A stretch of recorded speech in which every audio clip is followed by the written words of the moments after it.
stato illustrato nel Palazzo di Carezzonico il progetto finanziato da Ariston Cavi per il rinnovo del sistema di illuminazione. Siamo qui oggi prima di tutto perché la nostra società ha fatto i 50 anni di tradizione di costruendo cavi elettrici e quindi ci teniamo molto a fare questa sponsorizzazione per l'illuminazione con apparecchiature più adatte al Palazzo Carezzonico. L'Ariston Cavi ci ha tenuto molto a questo Palazzo di Carezzonico perché dà più ampio, più visione ai quadri che ci sono antichi in questo grande palazzo.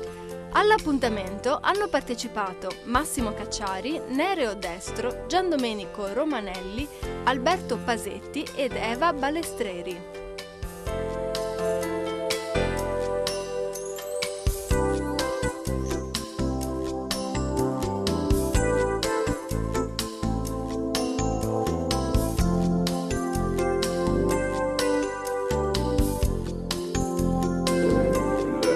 Patrimonio museale straordinario è stato gestito bene, ha potenzialità di sviluppo secondo me difficilmente valutabili.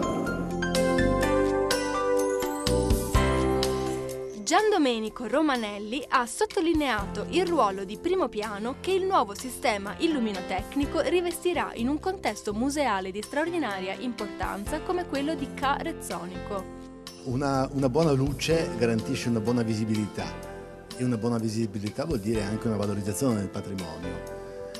In questo caso il rifacimento, la riprogettazione anzi complessiva del sistema illuminotecnico è un'operazione squisitamente museografica ed è un'operazione di alta qualità e di fondamentale importanza. A me pare che l'impegno di Ariston Cavi, unito alla capacità progettuale degli uffici e unito anche a un desiderio di segnare in maniera positiva, in maniera indelebile, un processo che tecnologicamente si affina e che è difficile da applicare ma che comunque dà dei grandi risultati, pone anche i musei civici, direi, e Carezzonico in questo momento, su una posizione di avanguardia per tracciare metodologicamente quelle che sono le strade verso le quali dobbiamo incamminarci e questo anche per mantenere il nostro patrimonio museale, consentire di mantenere gli standard internazionali e anzi addirittura